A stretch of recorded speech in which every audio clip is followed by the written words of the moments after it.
Welcome to the TNT podcast, where we discuss all of the hottest current events within hip hop culture, album reviews, politics within the music industry, and more. You all know me by Tellurian. I am one half of the TNT podcast, and of course, I have my brother here with me. Yes, sir. My name is Timothy. I'm the other half of the TNT podcast, and we're here with the shits. We are bringing unbiased, unfiltered, honest conversations about hip hop and the culture. So if you're sensitive about your favorite artist or public figure, go on ahead to the next podcast, but you can still follow us though. Just remember, these are our opinions, and we are only speaking on behalf of us. Thank you all for tuning in. All social media platforms will be in the description for each and every episode, so don't forget to like, follow, subscribe, and all that good stuff. Peace and love.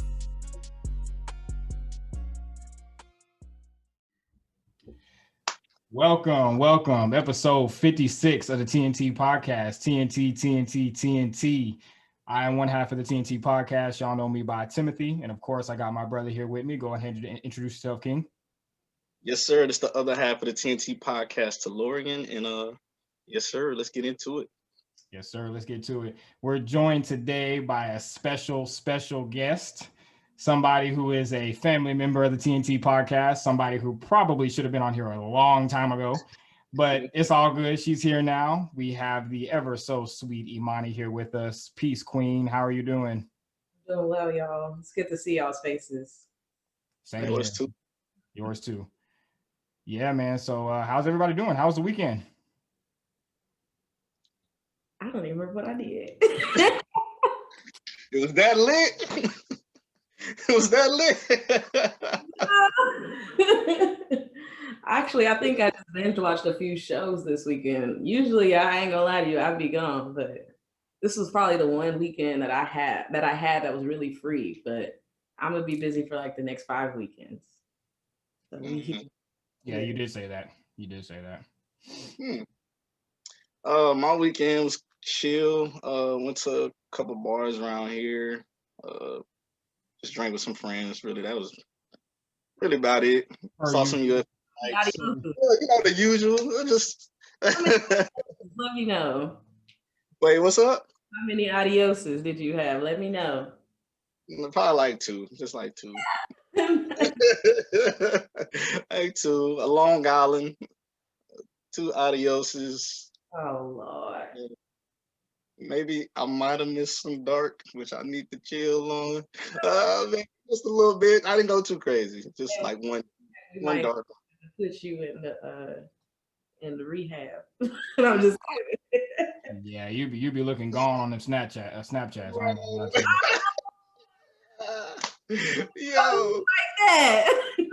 so it was one time I recorded and I was like, I'm numb. Like, like you were zooming in and out of the camera. I was like, yo, that's that good drug. You hit one of them and you like, oh, I can't feel my face. Wow. No. But what about you, bro? How was your weekend? You do anything? Oh man, I was traumatized. I went a little too hard with the vodka. You know what I'm saying? I woke up sick on Sunday and I was throwing up and stomach aches and nausea, and it was horrible. And I was at home. I was drinking at home. So it was just like, you know. Like you decided to turn up. I've never heard you say this about yourself, because we've drank together. So I'm like traumatized. Yeah, like normally when we go out, you know, we drink a whole lot. But this weekend, I guess I just went a little overboard. Look, he found himself by the toilet saying that one prayer: God, if I make it through this, I'll never drink again. Why do we do that? We say we'll never drink again after that prayer, and then we drink like a million more times. Like, you know. A million more. Yeah. I don't know. I was telling Raquel, I was like, I don't know if I'm gonna drink anymore after this. But I know this weekend. When I come back home, we drink it. I know you lying. Like, you know what I'm saying? That's a whole celebration waiting to happen. You know what I'm saying? I got like 3 months and 3.5 months, and I'm back. I know you lying. But who's counting? You know what I'm saying? But who's counting? You know, just a little bit. How is COVID been treating you, Imani, or how have you been able to keep yourself together? Man, honestly, I feel like COVID for me allowed me a bunch of time to reflect. Um, I done started a whole photography business. I've All that. seen. I got a whole 9 to 5, but I done started a photography business. So that's how COVID's been treating me. It's definitely made me like look within. Like I feel like maybe a lot of other people, I'm not quite sure, but yeah, it's been pretty good. I formed some lifestyle changes, and the job's already like, yeah, we about to go back in office, and I'm like, if the Mm, photography pick up, Deuces. Deuces. Yeah, that's that's how I crazy. feel. We about to go back to office, and I'm not ready, like at all. I'm not ready to be around people. Ugh, I'm dreading it. But yeah, Yeah, they've been doing the back and forth with us. Like I'll be home for a week, and I'm back in the office for a week. So they've okay, been kind of back and yeah, forth. that's how it's gonna be for us. We go back in July, and it's gonna be 1 week in the office, 1 week out of the office. But I'm still just like, no, no. Yo, this working from home is actually kind of lit. I actually love it, but I do this too. we had like 4 months straight where we was working from home, and I was like, Gotcha. yes, I like Wait, this. so you weren't working from home all last year, or was So it? pretty much, yeah, it was like last year where we were like working 4 months straight from the house. Oh, I okay. actually Yeah, get to go like in 4 months. today. I haven't stopped going to work. I have like a home day and then an office day, and it just switches. And so they're trying Mm, to really transition us because obviously I work on a university campus, if y'all didn't know. And so with the students coming back, they want us back full time, Monday through Friday, starting August 2nd. And they're trying to slowly boogie us into this full time schedule because they know we formed like these lifestyle changes. You know, we've been so used to not really having to be there. Yeah, yeah, yeah. that's what's up. Like we've learned, or at least at my job, I feel like I've proven that I don't have to be there 24/7 to be productive. Mm-hmm. Facts. That's how I feel. I feel the same Right. exact way. It's like, why do we have to go back to the office? We've already proved that we can work from home and it's effective for the whole year. So why are we going back? Why do I have to see you people? It's because they got to justify paying for those buildings. Yeah. Mm-hmm. Yeah. And my company, we just moved from our Louisville building to Plano, and it has like a whole bunch of amenities. It's got like a Starbucks and all kind of unnecessary shit. And I'm just like, fam, like, come on now. You got to justify that move. Yeah. Hey, Because part of me was like, okay, maybe this is some boomer stuff. Right. I need to see you working to feel like, Right. but then I really thought about it, especially from a university standpoint. I was like, they got to justify getting that state funding. So, mm-hmm. but anyway, Yeah. Yeah. I knew it was coming. yeah, we all did. The But vacation over, pack it up. yep. Bring y'all's asses back. But I just wanted to say congratulations because you just got a degree. Black Girl Magic. We got to clap. We got to clap. In educational administration, right? Okay, you did your research. I'm just kidding. I love this. A little something, something. You know what I'm saying? A little something, something. Oh, I love But this. Like I'm being interviewed. What's up? Let's find this question. Yo, I'm inspired. I'm inspired. I need to go back to school. Real talk. Like I've been saying, I've been saying this, and it's Lord. School is fun, not grad school. Grad school was not fun. Mm, It I was. think I'm gonna stop at bachelor's and then yeah, yo, that's this I can barely make it there. So Honestly, man. I just feel like it really depends. If you can do it for the free, like I did, do it. But if you got to rack up student loans, Don't reconsider do it. that. Find the best way. People out there, find the best way to go to school and not be in debt, please. It is not, no, debt is not it. It is not. Yeah, I was telling Tim, I was like, I love being educated, but I don't like the educational system. Like, but if you got a opportunity, take advantage of the opportunity to go to college. But find the best route to not be in debt. You got to get grants, scholarship, figure it out some type of way. Get a job while doing school, Not saying just pay it completely out of pocket, but if you can, I think that'll make people go even harder in school. It'll be like, yo, I'm actually paying for this out of my pocket, so I gotta pass. So, but figure but the best way possible. Definitely. But I also just want to add that I feel like if you're trying to go to school to like a doctor, Yeah, that's you gonna take the loans, man. I want a doctor that has been to school to operate on me. I don't need, or an engineer. They need to be in school. A nurse, do all of it. Yes, I am advocating that you go to school, but you're going to be, you know, a manager. I don't even want to throw nobody under the bus. There's certain things you definitely gotta go to school for, and I want that. Yes, but yeah, if it's a way you can find a way to not go to school and do like what you love to do, yes, I'm all with that for sure. But yeah, but no, not to diminish anything you've done, because that is a master's degree. That's, oh my gosh, like insane. Did this with the help of my father, and I'm gonna say this to you, military man. Y'all benefit. That's what I'm saying. I know some people not with the going to the military thing, but I'm about to get out, so I got, you know, I can maneuver my way in this school thing because I got the benefits from the military. So yeah, you got the benefits. So you know what I'm saying, and I can pass it if I have kids. So see, that works. My dad did, and since he was stationed in Texas, I was eligible for Hazelwood. Transferred those benefits over to me. Boom. Yes. And the credits I didn't use for undergrad, I was able to put towards my master's degree. And I think in all, I probably spent less than $3,000. Maybe 900. I'm really boosting this, but it was like 900.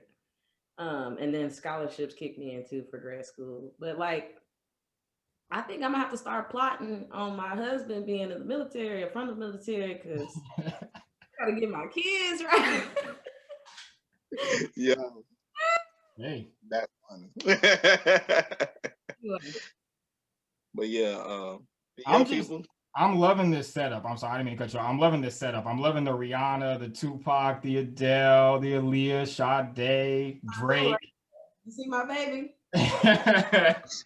He just got our bro. She painted that. She painted those.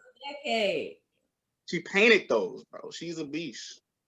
Yes, you got artist of the decade, and yeah, you did paint for real. You painted those? Okay, let me tell you, I cheated, so I painted them. You still painted it. I painted them though. That is dope. I might have to cop one of them. Shout out to Amazing Paint Party. That's the name of the company that I got these canvases from. I've been harassing them, trying to get them to get Kendrick, obviously. The Childish Gambino, the Frank. I can keep going. So once, you know, hopefully they'll get my email one of these days.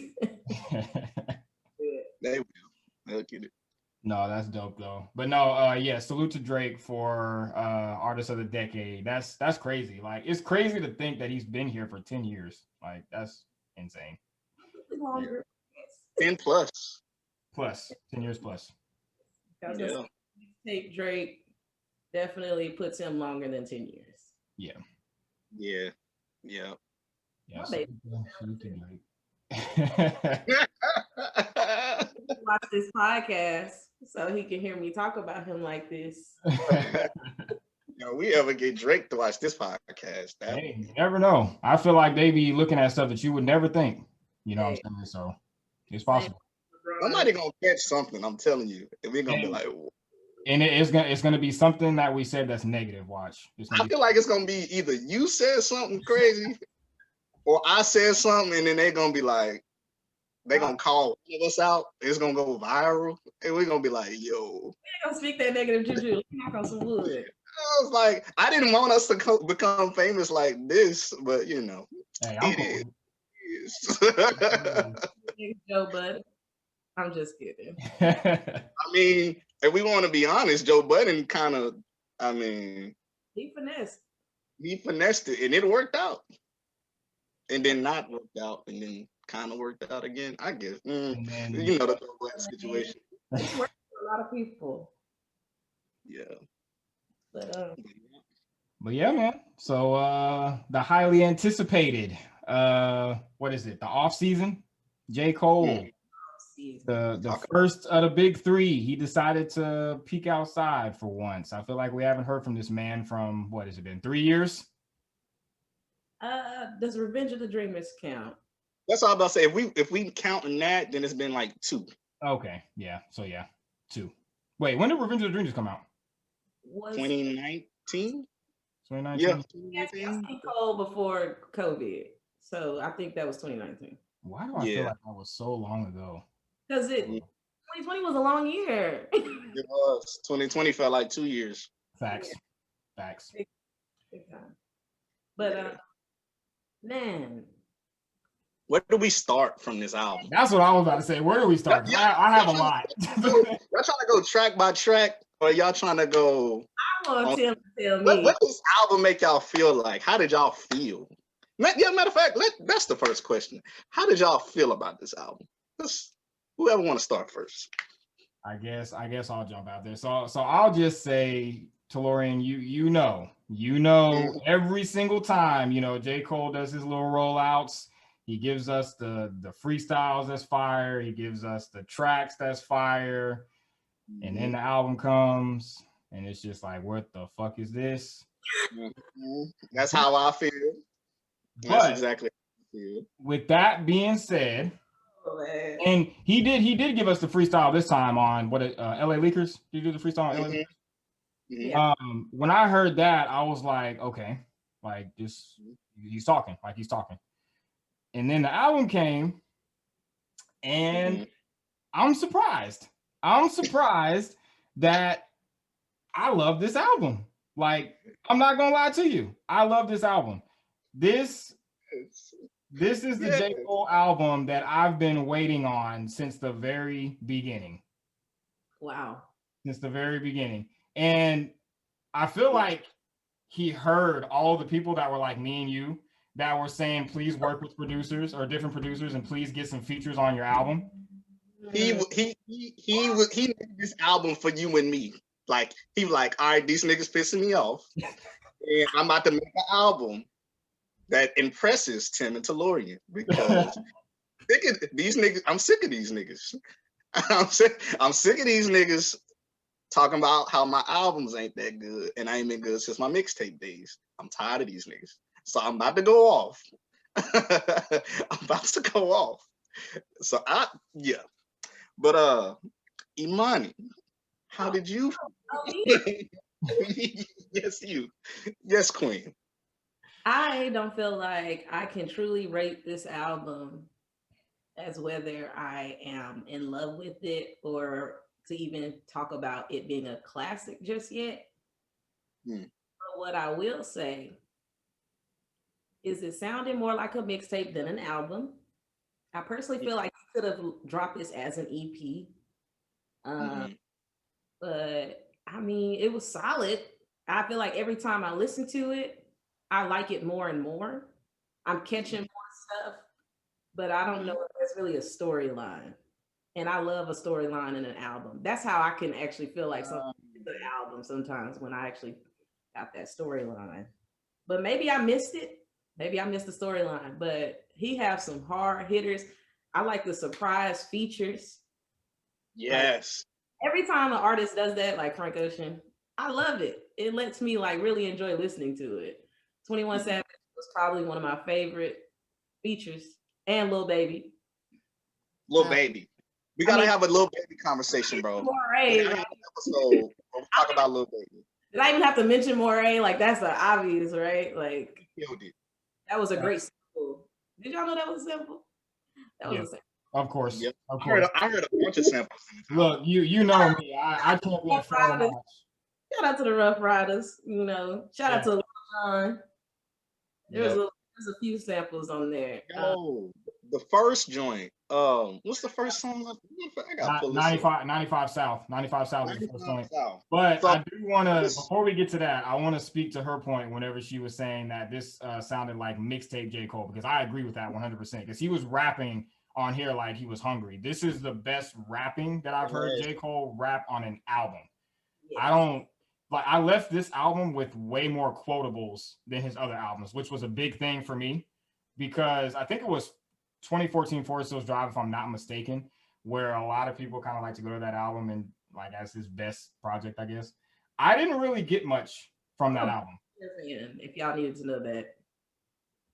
Yeah. I didn't I didn't get much from that album, but I took way more away from this album than I did from his other albums. So yes, I agree with you whenever you say that it sounded like mixtape J. Cole. I 100% agree with that. Definitely mixtape. Yeah, I agree.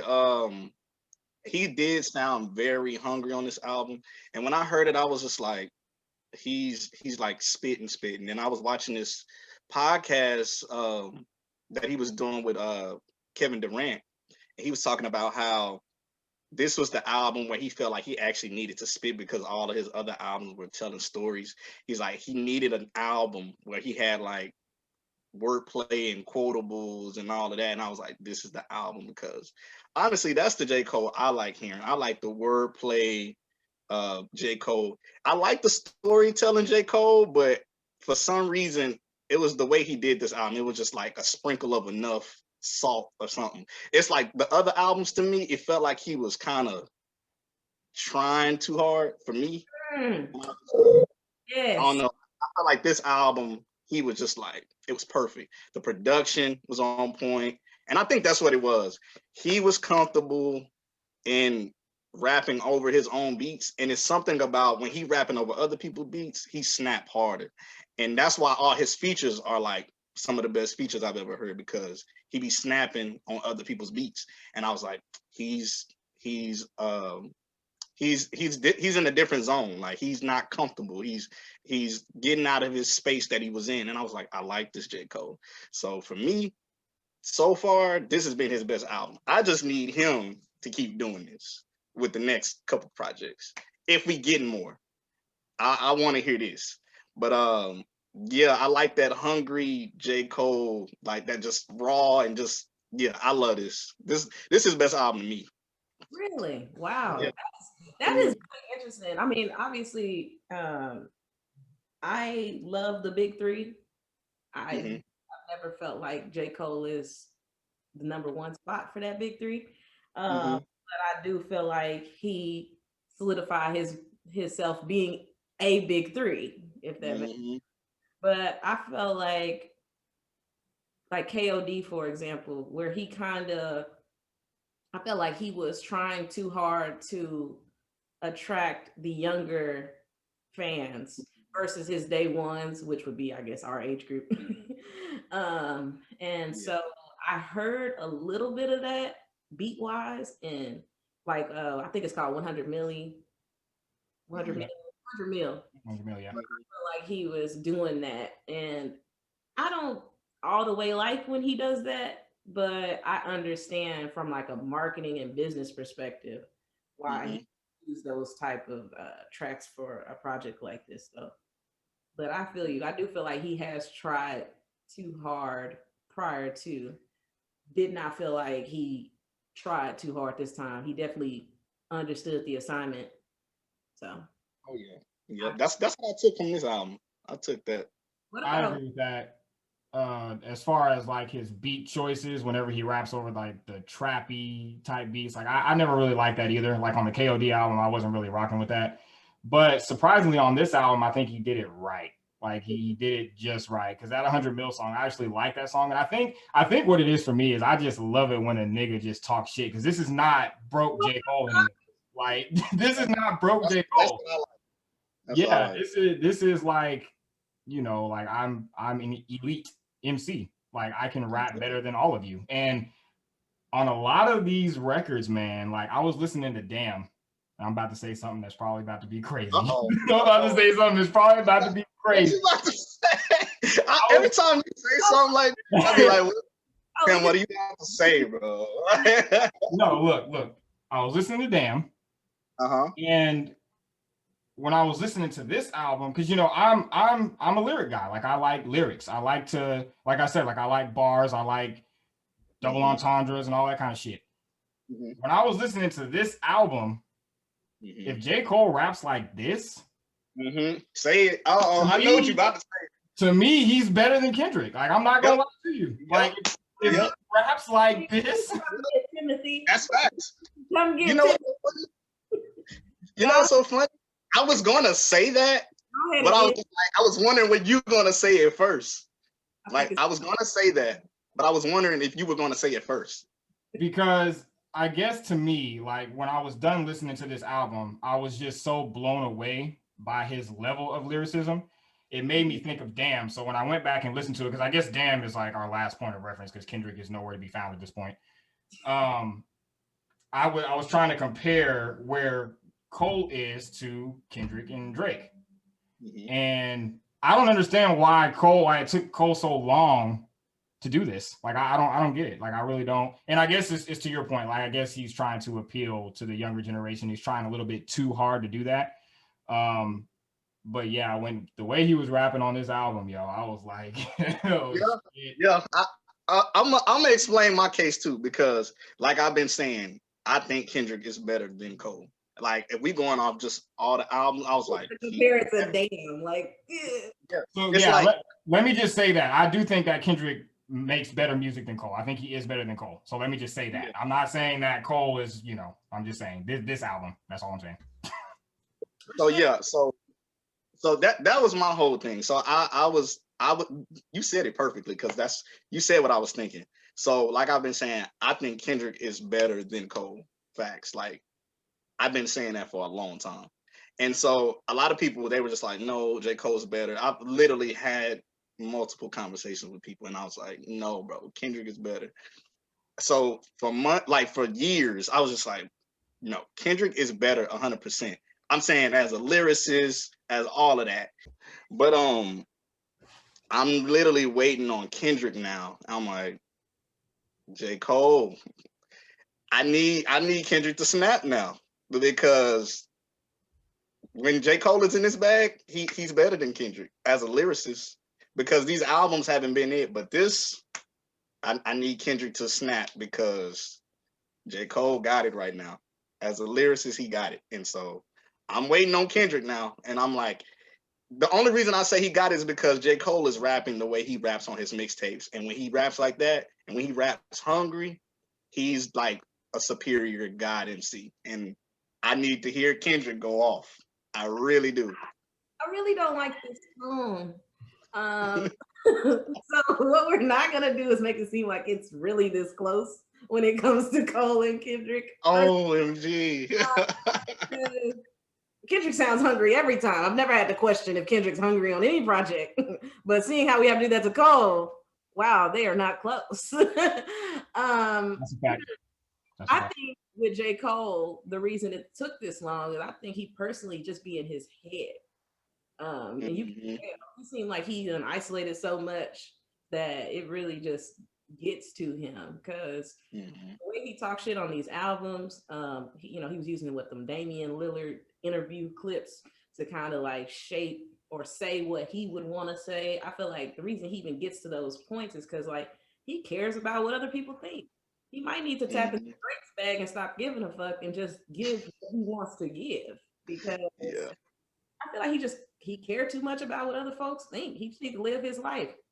He done went out here playing basketball in Africa, and now all of a sudden he done, because his wife probably called and was like, "Yo, bring your black ass home." Fuck me, but you got kids. Like, come home. Man. He talking about he went home for family reasons. Yes, you forgot you had kids. I didn't even want to bring up the basketball thing, man. No, we're going to talk about it, because I'm going to talk about it. Oh man, J. Cole doing stuff like that really shows that he's having some type of constant reflection that we should all have as people, but I believe for him it hurts him a little more. But this time, I don't know what was said, what triggered him. Maybe it was his fallout with what's my girl on Twitter, his little back and forth feud. No name.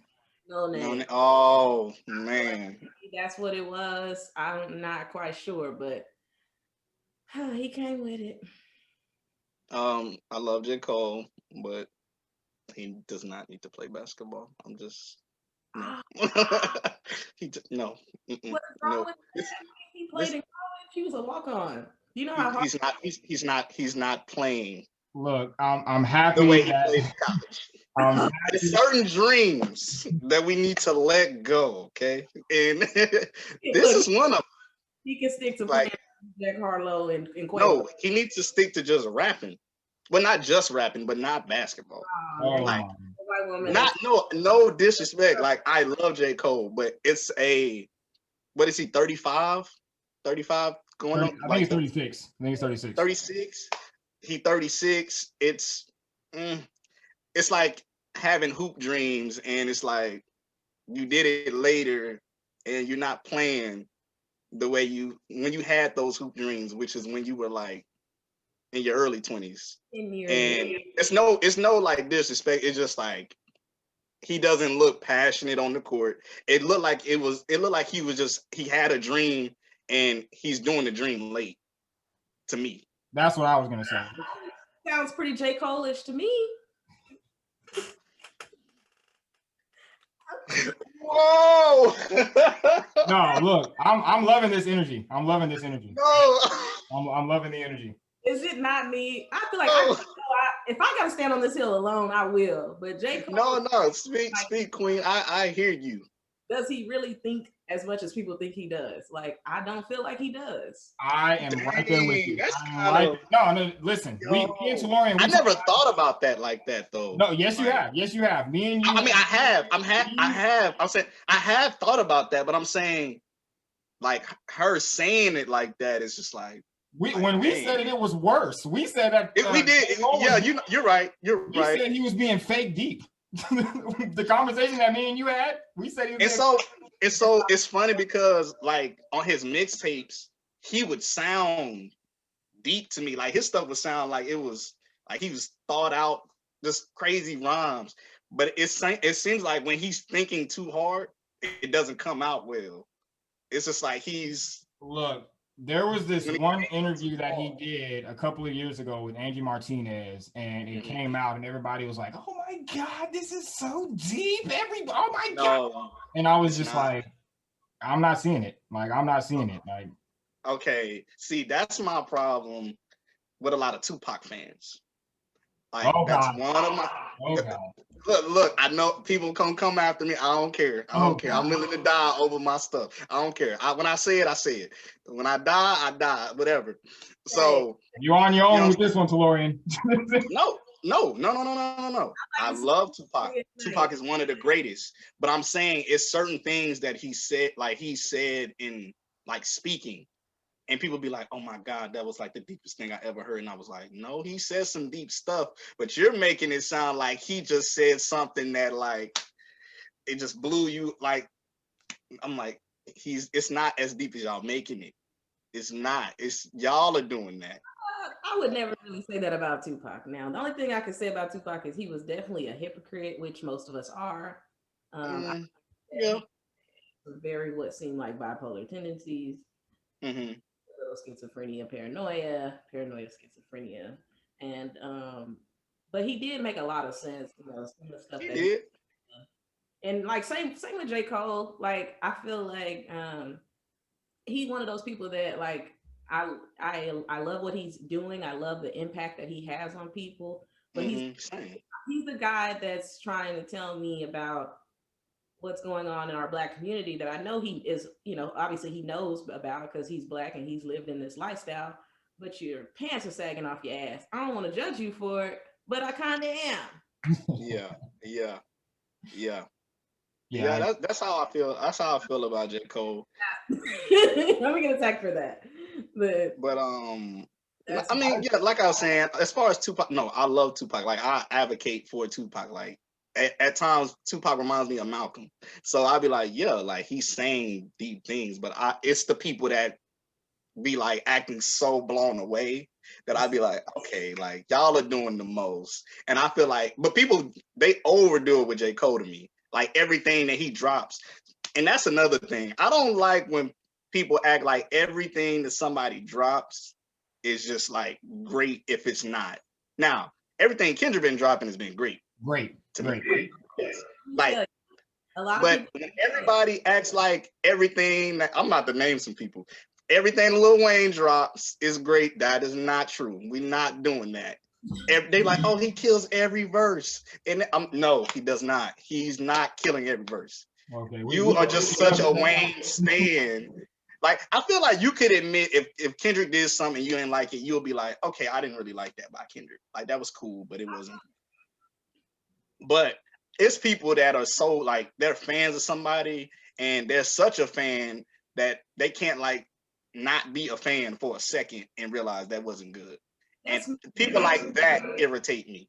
I'd be like, okay, I'm not doing it. I can't do this. And so I feel like certain people do that with J. Cole, and I'm just like, it was cool, but it ain't, you know. But if it's to your liking, listen, listen to them, do whatever. But hey, and music is subjective, so I can't think for nobody. I can't tell nobody what they should think. So music is subjective, so they can, you know, whatever thing, everything that he came out with, if they like it, they like it. I'm not saying I critique people all the time, but I like things here and there. I'm real specific on the things that I like. So it's that type of situation. But that's how I feel. But this album to me is his best album so far. I haven't had that feeling. I haven't had that feeling since Friday Night Lights, and that's been. I'm starting to think is there some it's like when you listen to this project, are there like some emotions or memories, something that or is it like words that you're relating to? Like what makes this feel like this is your favorite album? Because I can tell you why it's not so far. For me, I was surprised that you said that you didn't pull away a story from this album. Well, I'm not gonna say I pulled a story away from this album, so to speak, but it seemed like he was more so speaking a lot more to his life before making it in the industry. There were a lot of verses on here where he was talking about certain encounters in the streets, and the one record, "Close," which I thought was a real dope record, where he had the dream about his homie dying, and then he woke up and he got the phone call from his mom, and his homie actually died. Like, I thought that was really dope. The way he put that song together was really dope. And I'm trying to think of the other record, the one that I had mentioned to you, Tellurian. What's the fucking name of it? Punching the Clock. It was Punching the Clock. I love that song. That song was so fucking dope to me. The way he was rhyming in the beginning, he had that line where he said what did he say about the guy died over the cross, like the beginning of Oh Jesus! Oh my God! That line was crazy. Yeah, that shit was fire. So I don't know. Like, to me, I guess it wasn't really like it was put together in a cohesive way, I guess. Yeah, it wasn't a whole concept, but yeah. it's like every song had different stories, but it wasn't a whole, like, in totality, it didn't seem like a whole concept. There was concept because you have to think about like how the interlude was closer to the end of the album versus at the top. Like, yeah, like that was strategically done. It'd be funny if we find out later that it wasn't. But maybe concept is the wrong word. Maybe concept, but I don't know. It's something the way he did this album that was. But I feel like the way it was strategically done, you know, where he put it there, because the vibe I got, this was the theme for me, was we're just getting started. I'm just getting started. That's why we get the interlude all the way at the end where he done all this shit, and then he gives us what is it? Climb back something. I forgot the name of the song. I think it was The Climb Back. The Climb Back. Yeah. Climb Back, yeah. So he gives us The Climb Back, which obviously we liked. It was a single. So I feel like he was trying to give us just like I feel like even with calling the album the off season, like obviously and giving the Damian Lillard interviews where you're talking about how even in your off season you have to go hard. And I feel like that was the theme within itself. So I guess I shouldn't have said that it didn't have a storyline. I think cohesive was the word I was probably looking for. Yeah, I think that's the word, cohesive. Yeah. There was some strategy for sure, like concept wise, you know, because in my head, I wanted to hear him say, and we just getting started. I don't know why. You know what's so funny? It's funny, like how you said, like just getting started. I feel like he's about to finish. Like I feel like he's giving us like 2 more albums. Cause what it was like a little note or something he wrote. It was like off season, It's a Boy, then the fall off. I feel like after if it is an album called It's a Boy and then the fall off, I feel like he's gonna be done for some reason. Like I feel like that's gonna be it. I feel like I hope he slides into the Jay-Z category where like he doesn't have to give us projects because he's in that age, but maybe he'll pop up here and there, give us Beyonce. You know, I feel like we're about to see that from Drake and Kendrick. I believe Cole's just the only one to want to announce it because he's probably the overthinking type. Like I said, he'd be in his head. So maybe he's like, all right, this is all I feel I have left in me. I'm gonna just end it here because what if I drop this next project and people ain't liking it? Then I'm not the career and reputation that I've built thus far. Because he cares about stuff like that. I think but what we're like I said, what we're gonna see from him is he's going to go into retirement right along with Drake and Kendrick around the same time. I feel like this whole, you know, how we as fans we always are comparing the big three, but the reality is off camera, behind the scenes, they're cool. They have no beef with each other, you know. Drake and J. Cole won't hesitate to hop on a song with each other, and J. Cole won't hesitate to try to get Kendrick to just even say something on the track, and vice versa. But this is about to be interesting. Yeah, and then as far as J. Cole, what y'all think about this discography though? Like the whole catalog. I don't know. His catalog ain't looking as good as Drake and Kendrick's to me. Okay. His catalog doesn't look great to me. Like it's almost like if he dropping 2 more albums and that's it, he gotta kill it. Like he has to. Cause to me, I've been watching different interviews about, you know, his catalog and his mixtapes and his albums, and people have been saying the exact same thing I've been saying. Like his mixtapes are great, but his catalog as far as albums haven't been that great. And to me, this album is great, but that's one great album to me, and it ain't been a great catalog. And so, but I feel like Drake's catalog and Kendrick's catalog is pretty good. So really compared and I say that only because Drake obviously just got Artist of the Decade. That wasn't on accident. He has 9 number 1 albums. Like that's a fact. And he has way more content, I personally feel like, than both Kendrick and J. Cole. Don't quote me on that, but he does project wise. Yeah, I think he does. So we can compare J. Cole and Kendrick's content. Kendrick. I don't think Drake should be in this discussion because he's already solidified.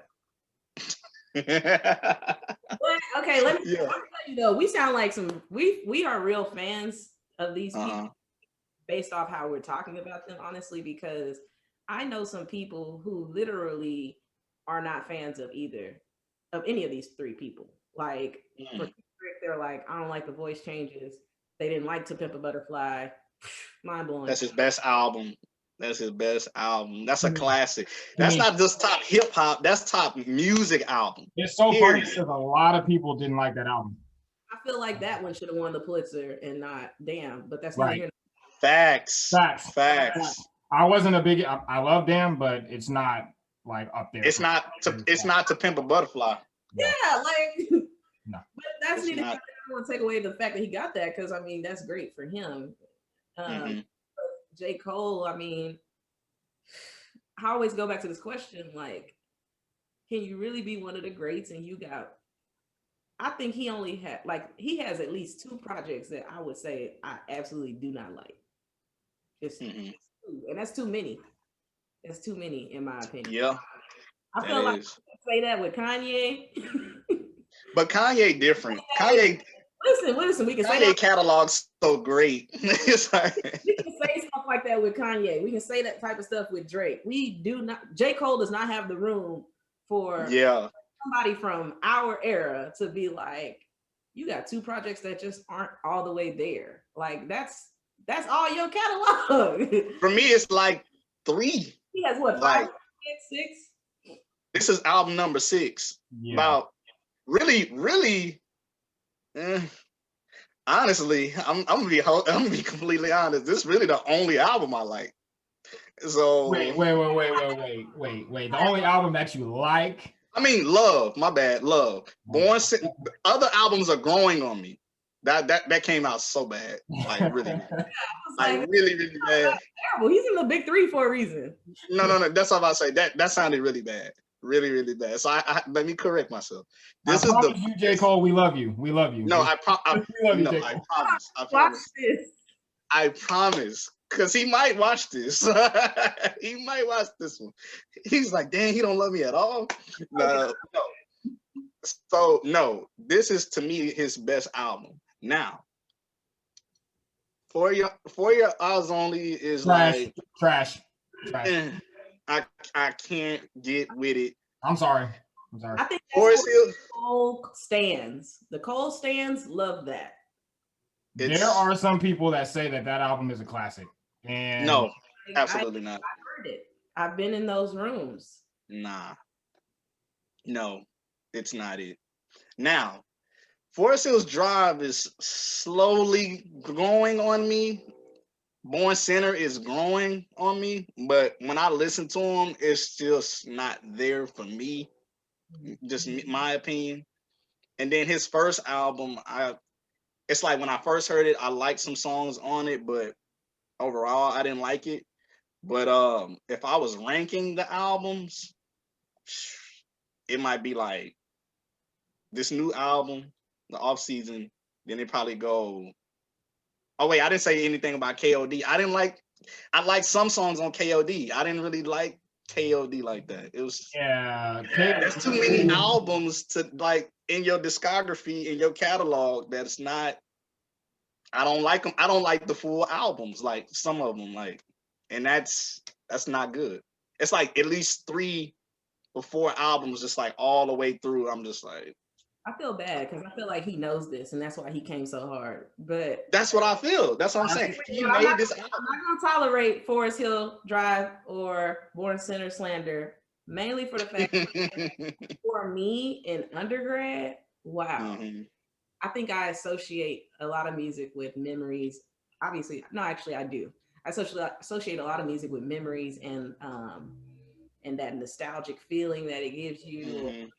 or whatever. And so those 2 albums in particular, like those were those albums like during undergrad.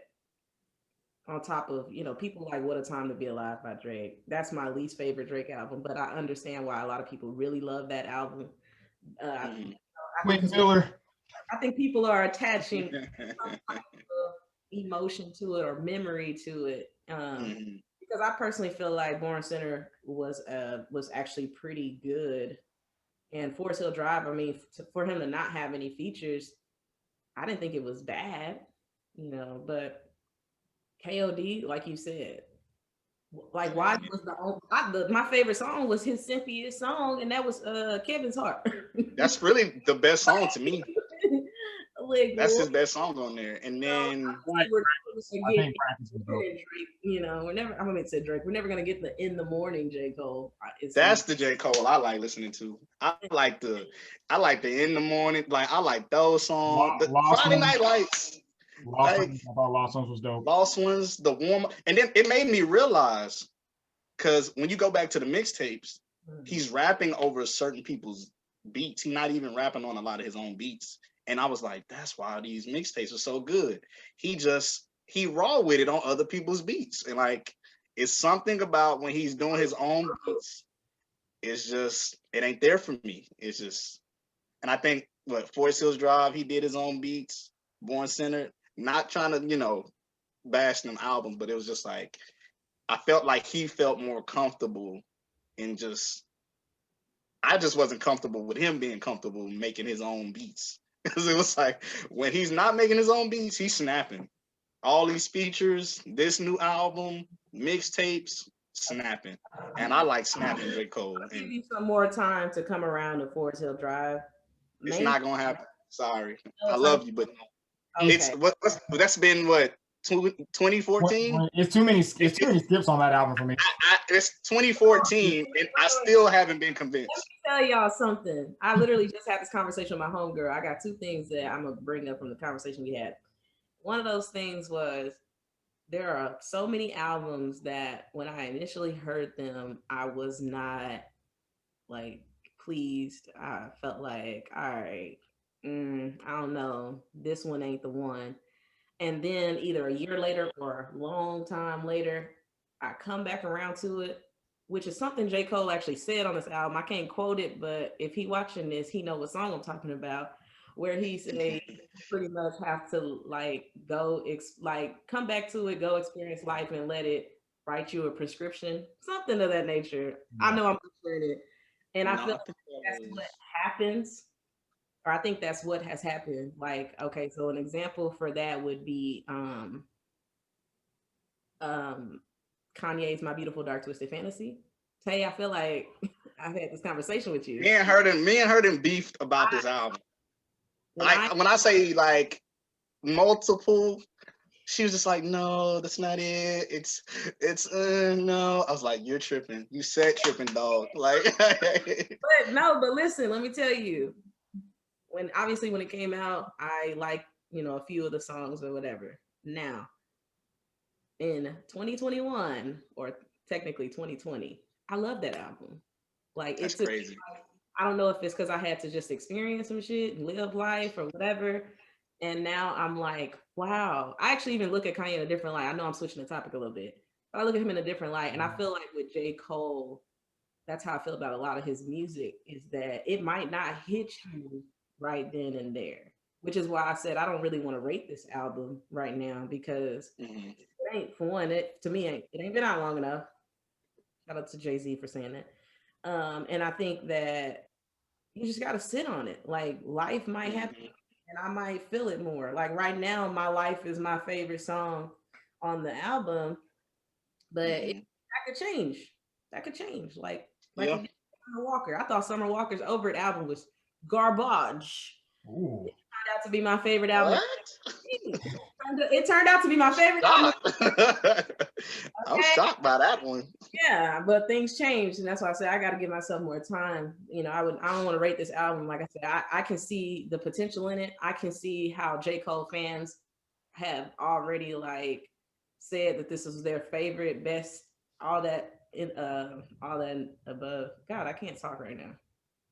I have to say God's name in vain. Y'all let me do this. Wow. Oh. Okay. So that was the first thing we talked about. The second thing, what did me and my girl talk about? We said something. I'm gonna come back to it because I forgot right now, but I'm gonna come back. But I don't know. So for like Forest Hills Drive, I've gone back to that album a couple of times, and it just same. Because I agree with that. Sometimes you'll get an album, you'll hear it when it first comes out, and it's just like, and then and I'm not one of those fans who all these people that are calling this a classic, it's only been out for 2 weeks. Like, no. Yeah, I'm not that person. It hasn't been out long enough. And I always do return back to albums because, I just, want to see. And for me, Born Center did grow on me. Born Center grew on me a lot. Like, I actually like that album now, because I remember when I first heard it, I was like, Jesus all fucking day. Like, get this fuck out of here. And then I go back to Yeezus, and Yeezus was great on the production, but really overall Yeezus is like probably his I'm so glad that you said that, because at first I like Yeezus more, and now I like Born Center. I like Born Center more now. But for whatever reason, 2014 Forest Hills Drive, I can't get with it. It still ain't did it for me. Like I keep listening to it, and I'm like, it's just not doing it for me. Like it's okay. So it's songs on there where you said what? Tale of Two Cities just doesn't do it for you. It doesn't like it. Okay, I like that song. I like that song, but I like the song. I mean, when I first heard it, I was like, this sounds way too much like some shit that Drake would do. So I don't like this for J. Cole. So I like it. But it's going on me now. I like it now. But I think that J. Cole just lyrically wasn't there for me on that album. That's what it was. Because I remember what was the record? Fire Squad. I think it was Fire Squad. Yeah, that song. It's like he was trying to rap. Like it's almost like he was trying to rap the way he rapped on this album, but the lyrics was just not. It wasn't there for me. Like the lyrics on Fire Squad, I was just like, he's not snapping to me. I think people were saying that he snapped because of that shit that he said about Eminem and Justin Timberlake. The name drops. Like and I wasn't really rocking with that either. But he did have what's the record on there where he does the storytelling with what is it? 03 Adolescence, I think. Mm-hmm. That shit is dope. That shit is dope. His first time. Yeah. Yeah. Oh God. Okay. Yeah. Wet Dreams. I remember that. Wet Dreams is not all that to me. Like, that was Wet Dreams, not Adolescence. Wet Dreams, like right when he was talking about his first, I was like, wait. Okay, so wait. Am I confused? So 03, which one was Wet Dreams? I remember it was my first time. Okay, that was the single. But he faked like he had sex before, hyped this girl up. They both about to have sex finally, and then she finally tells him that she ain't never did this before either. So they both that song didn't like. If you go back to his other stories, like talking about stuff like that, that right there, it was just like, no, bro, this is not for me. I was like, nah. Like when he talk about stuff like that, drive haters, and I can't be a part of this. Hey, I'm gonna stand on what I said. That album just don't lyrically, it's not there for me. Like, and the beats are cool, but it's like, and you know what? I like where he was trying to go with that album as far as like growing as an artist and trying to make more like songs with a chorus and all that. I like how he was going. Do you think that was his biggest album, like commercially, maybe? Probably. I think it is. I mean, if you ask majority Cole fans, that's their favorite album. Yeah. Yeah, I noticed that. I mean, like I said, personally, I'm not gonna sit here and clown it like y'all are. I mean, I have memories attached to that album. That album fire to me. Hey, that's different. Yeah, but for me, I don't hear that album and be like, oh, he trying too hard, or he using all these new school beats to appease to the Gen Z. Like, I don't feel that way about that. See, I don't feel that. I don't feel like he's trying to appeal. Like on that album, it feel like it's him, but it just feel like for me, the way I know J. Cole can rap, it was just like, nah, bro, this is not it. It seemed like he was rapping more in like Do you like? I don't want to say more simple. I don't want to say more simple, but it was just like it was. Well, yeah, it was more simple. It was just like he was trying to rap, just kind of. But the complex lyricists that I know J. Cole to be, to match with his music, it's like it wasn't there. I was just like, this album ain't doing it for me. And it's like I like complex God MC J. Cole. I don't want I ain't never did this before. No, I don't want that J. Cole. In other words, you don't really care for that J. Cole that the marketing team tells him. Pretty much. Like I need to be on Billboard. You don't like that J. Cole. No, I don't want that J. Cole. I want raw lyricist J. Cole. Say that B-side J. Cole is all fine and dandy, but it don't pay the bills. And not only does it not pay the bills, it's not cohesive all around. I feel like it's not. It's true. That's true. can be this lyricist rapper, got it all down packed, can spit bar for bar. That's why we love his freestyle. That's why we love his mixtapes. But the reality is, in this industry, he has to be the full package. And that's where I feel like he lacks when we start comparing him to Kendrick and Drake, is that he does more B-side like projects that be hit or miss, and he don't really, his fan base, we not loyal. That's what I was gonna say, because I was gonna say, like, because I completely understand what you're saying. He does have to pay the bills, but I feel like even when Kendrick is commercial, it's great. Like, I feel like when J. Cole is commercial, it's fucking subpar. Like, like I don't.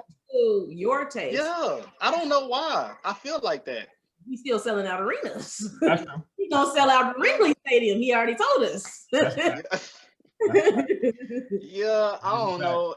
I don't know. Like I was saying, like, I got two things to bring up after this.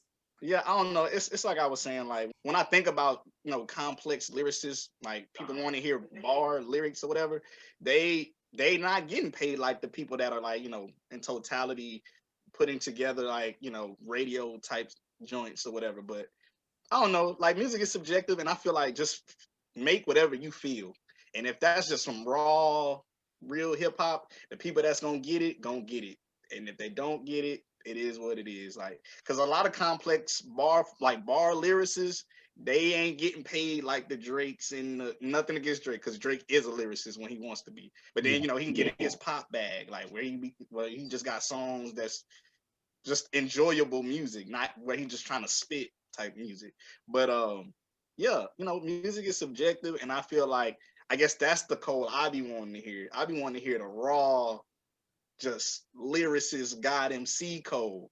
And I guess when I don't be hearing that, like, mixed with the music, like the actual beats, I be like, I'm not feeling it, because I guess my mind be trying to go to a complex place with bars, and I be like, when I'm not getting that from him, it's almost like I was getting, he mixed it up from what I was used to, and I guess it was just like, and I'm not feeling it. You said what? You suffer from what I call the Kendrick syndrome. You so used to how coming that J. Yeah, Cole I guess that was it. level. Yeah, but it's weird how Kendrick does it though. He does it in a different way, where he still reinvents himself, and he sounds like a lyricist still.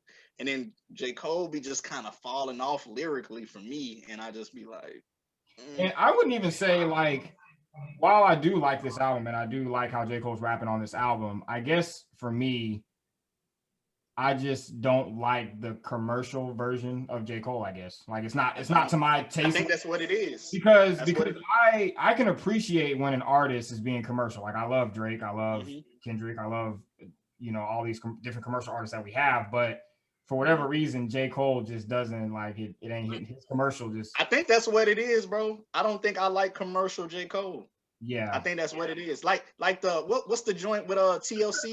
Commercial J. Cole, as long as it ain't Gen Z commercial. Every song can't sound like a trap beat. I'm sorry. It is just, I feel love Lil Baby, but I can't listen to 10 Lil Baby songs in a row. Okay? Fact. I feel like that. Hit it with J. Cole, and I'm just like, baby, really back in. Like, okay, you know how, like, when you start a business, they always try to tell you, like, find your target audience, and that's who you need to market everything to. He doesn't understand that his target audience is us. Yeah. Make a bigger fan base. Like, you don't have to do what Drake's doing. Stay on your side. Okay, but those two things, right? Because I don't want to forget them. One, I'm gonna just say them first, and then we can jump into whichever one y'all want to go into. So the first one is, so J. Cole just gonna fight Diddy, and nobody got video of this? Yo, I caught that. And number two is, were there any songs in particular on this album that reminded you of his other projects? So with the Diddy thing, I thought that shit was hilarious, because he mentioned it, and then you hear Diddy talking at the end of the record. Like, I thought that shit was hilarious. Yeah. Like, yeah. So what was that whole situation? It was over Kendrick, right? Like he had approached. That's Kendrick what I heard. and That's what I heard. Cole had stepped in. I had watched a little bit of the Breakfast Club where Angela Yee was supposedly at the event, but she said that because she understands who she is, that when she's around her friends, if it's not work related, she ain't see it and she's not talking about it. And I feel like, respect. Because she said she don't want to be that person where like people don't want to come around her or don't want her around because they feel like she's gonna put her business, their business out there or whatever. But some of the interviews that I've watched, it's not that J. Cole was protecting Kendrick. I think because you got to think about it, like, do we understand who Kendrick is? Like, Kendrick got Top Dog. Top Dog got the Bloods. Like, look, I think Kendrick has killed someone. I'm just gonna go out and say that's what I said. I remember we had that discussion. I was like, I feel like Kendrick didn't kill somebody. It's the way, it's his eyes. Like Kendrick just looks just so. He's too chill, bro. He's too. He already dresses like a drug dealer. Like he. I feel like he's too smart to have killed somebody with his bare hands. And if he did, I feel like it was, kill or get killed. But I do believe that he might have. Lord, don't let this stop me from having an opportunity to work with them. I do believe. We love you, Kendrick. Right? No, we really love you, but I just. It's a possibility that he might have been on some Drake shit and racketeering. Oh, we don't. Well, with Drake no, and Diddy. no, let's not even. Please bring this up, bro. Please. Can I? Can I do it? Should I do it? I'm just saying. But what Pusha T say? Oh God. Old niggas slapping young niggas. That's what I was gonna bring up. Imagine that. Where you from, nigga? Like, oh my God. That's what I was gonna bring up. Is okay, so in the song, okay, well, yeah, honestly, I don't think it was J. Cole trying to protect Kendrick. I feel like it was disrespect across the board. And J. Cole is a little bit more, I ain't about to tolerate you acting like, man, whatever. We never gonna know that story or whatever. We only know a little bit. Go look it up. But he definitely alluded to the fact that he's won some fights. He's lost some fights. He's lost some. Yeah. And some ended early enough to not determine who won or lost. I feel like in this case, maybe it got broken up too soon. But J. Cole is tall. So Diddy might have got his ass. I feel like Diddy probably would have took that L. Sorry. Why? Why? He might weigh a little more than J. Cole. J. Cole's very slender. Yeah. Diddy must be a certified goon because I remember hearing a story about him smacking Drake over old niggas slapping young niggas. Imagine that. Where you from, nigga? It was over the 0 to 100 beat. So yeah, Diddy is a dancing goon. A lot of these old you got to think about like the era they come from. There's rumor that Jay-Z got his ass hung over the balcony like Vanilla Ice on some shit. Like. Oh my God. Hung over the balcony. You gotta watch the interviews. I be going down a rabbit hole. I don't know if that stuff be true or not, but it'd be all cancel the TNT podcast, bro. Like imagine somebody that went to school with y'all later trying to tell a story about something they may have seen in high school, like they don't know you now, but they're gonna speak to you like they know, they're gonna speak about you like they know who you are today. And I feel like that's exactly what those little YouTube videos. I'm just picturing Jay-Z like being roped up by the feet, like hanging off the balcony, like, and Beyonce's just sitting there watching. He might have been tied to the bed. I can't remember. It was something like that. It was something wild. It was something wild. Jay-Z, don't watch this. From the balcony to the bed. Yo. They're gonna cancel the podcast. YouTube ain't gonna allow it. I'm just saying they be doing stuff behind closed doors, and I wouldn't be surprised if some of these record labels handle things like that behind closed doors too. So I wouldn't be surprised. Mm-mm. I don't know. The music industry is We've heard about a lot of shit. I mean, bringing up Hove is a perfect example because I mean he stabbed somebody at a listening party over them leaking his album. "You Must Love Me" was a song about him shooting his own brother. So I mean, Oh, Yep. I couldn't. I'm new to the whole fan train. I just want y'all to know. I am a person who did not like him and have come back around, and I'm like, wow, okay. Mm. yeah, we're the Hovengers over here, or Yeah, I am. I'm a big Jay-Z fan. I ain't I even am. gonna get into it with y'all because it's 2 against 1. I mean, no, But your this is stance is our your stance. body over here. So what y'all want to do? No, I'm just kidding. Yo, nah, your stance is your stance. It just- Jesus. Okay, I do feel like, okay, I gotta say this one thing about Jay-Z, and y'all can take it or leave it.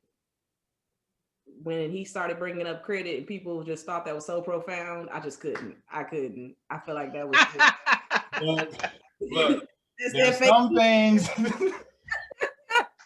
fake need.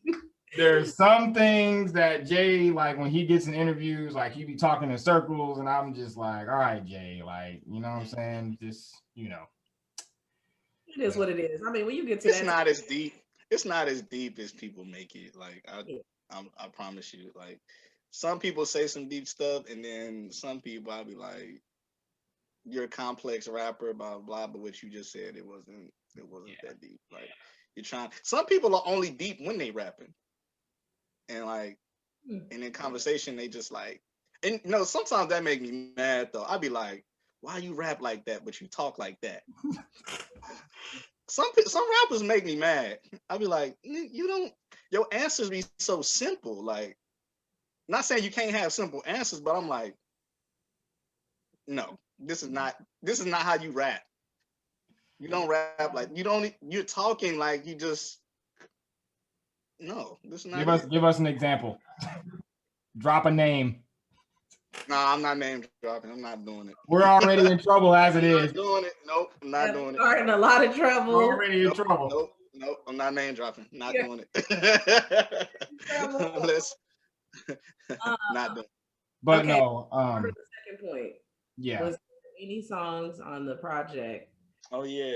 reminded you of older projects? Yeah, it was definitely for me punching the clock and Close. Again, with the storytelling on Close, that storytelling was, I love storytelling. Like I love when rappers get in that storytelling bag. And then punching the clock, the way he was just fucking spitting on that shit was crazy. Project in particular do you feel like Close reminded you of? Close. I'm gonna say. I'm trying to remember. Can I play it? Yeah. Can I play it secretly over here? I'm gonna say Friday Night Lights for Close. Because there was a lot of storytelling records on Friday Night Lights. Okay, sorry. I had to hear like a snippet. I think Applying Pressure kind of gave me that Friday Night Lights feel. Oh yeah, Applying Pressure was dope. Cause and have y'all seen the videos he dropped for like Applying Pressure and was it? I didn't Amari? watch the Applying Pressure one. I watched the Amari one, but not the Applying Pressure one. Yeah, like vibes too. Yeah, the Applying Pressure gave me that nostalgic cold, like the Friday Night Lights cold, where it was almost like he's on a train, and it gives me that raw, back to my roots cold. Like, and that's why I like Applying Pressure. And the video is dope to me, so I'm like, I like that. And then 100 Mil, I like 100 Mil, but it sounds like the KOD code to me. Yeah. It gives me that that feeling. That Gen Z feeling. Yeah, that what's the niggas ain't worthy to be on, like what song was that? That was the first record, the first track of KOD. What's the name of that song? I think it's called KOD, isn't it? KOD, yeah, that song. Like it gives me the 100 Mil gives me kind of that, like when he's rapping like that is a daily, like when he's rapping like that, it kind of gives me that feeling, like the KOD type feeling. But overall, this album is great to me. How did y'all feel when y'all heard Cameron's voice on the first. Yo, day. I was happy. Because I was happy. Yeah. I was happy. Yeah. I was very, you very know happy. how big of a Dipset fan I am. When I heard Cameron, I was I like, love Dipset. I already know where he's going with this because Cameron is the biggest shit talker in hip hop. And if you want to do the shit talking thing, get Cameron on your shit. I already knew where he was going. I feel like it was his mindset and getting him on there. Yeah. I feel like when I heard Cameron, I was like, yes. I was like, this nigga is about to snap. Like he about to be in his bag. And then when it ended, like with like Lil Jon, I was like, fam, this man went from the north to the south.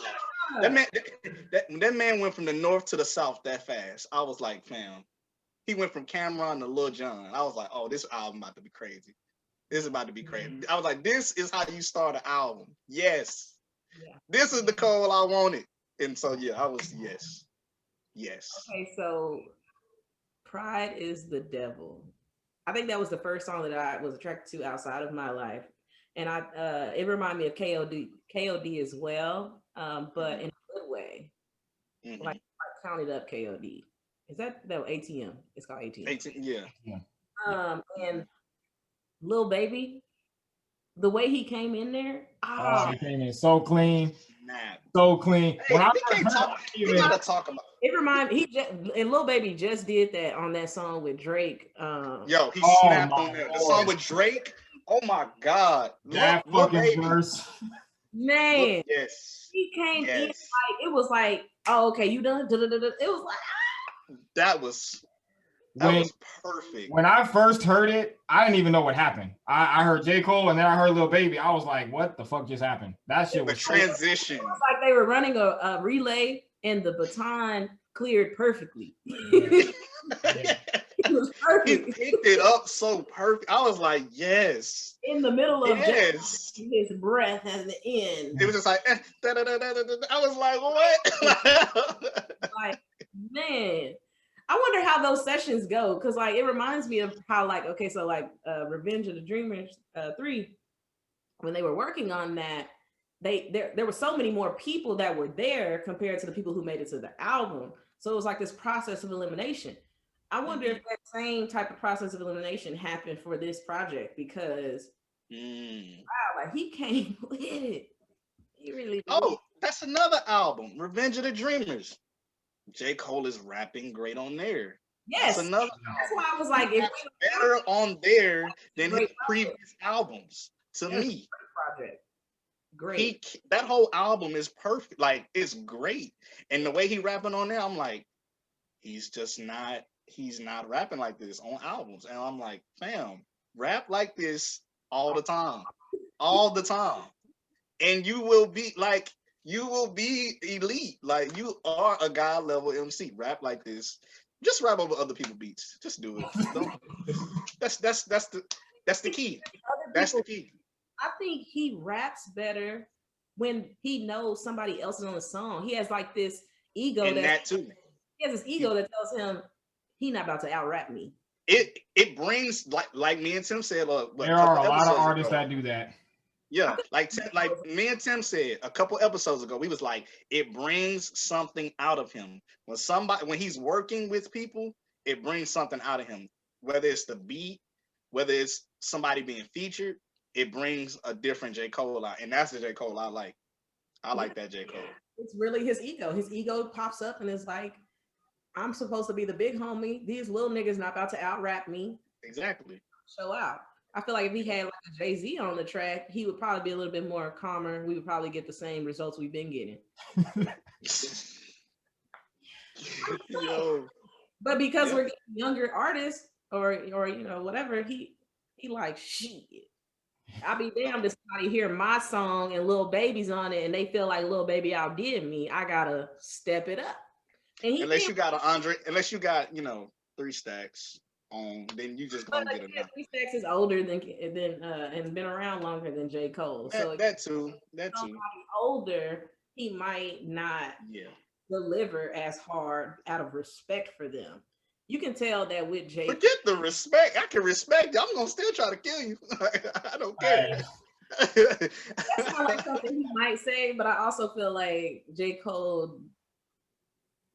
Oh man, if I had to compare this to like the Greek world, like he really respects his pro fights in this situation. He respects his old heads. He doesn't want to disrespect them. That's why him getting into it with Diddy really hurt him, and you can tell. Mhm. Yeah. Hurt enough to even bring it up, and to even mention the fact that it was all like, I was like a fan of yours in the seventh grade, and Yep. and then low key throws shade by saying, what did he say? About stuff that's happening behind closed doors. Ignorance is bliss. Mhm.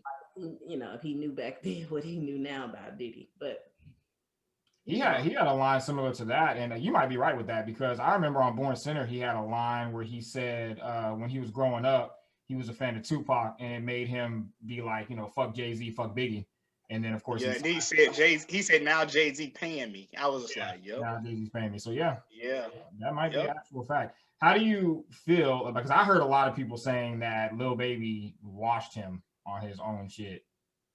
I don't agree with that because I thought J. Cole's verse was fucking dope.